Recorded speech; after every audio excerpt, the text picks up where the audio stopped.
सर्व आदिवासी संघटनांच्या प्रमुखांना आणि आमदार बांधवांना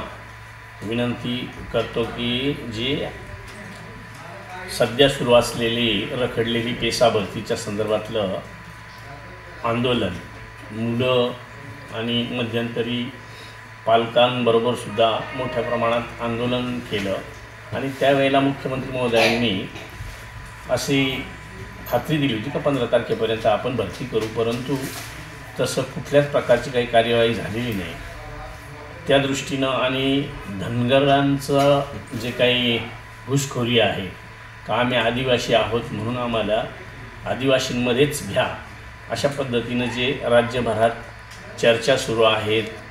काही कायदा करण्याच्या संदर्भातलं ड्राफ्टिंग झालं आहे, ह्या विरोधात आम्ही एक बैठक घेऊन सगळे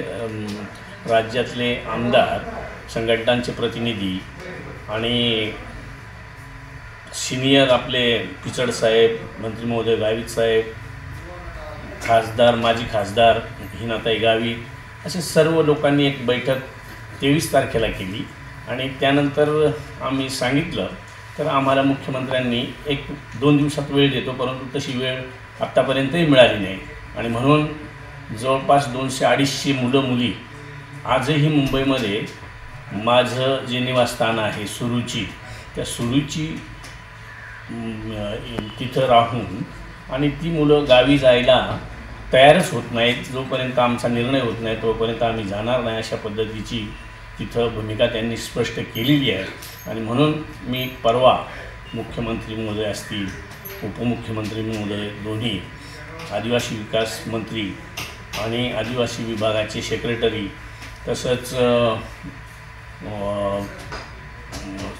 चीफ सेक्रेटरी सौनिक मॅडम यांना सगळ्यांना एक निवेदन दिलं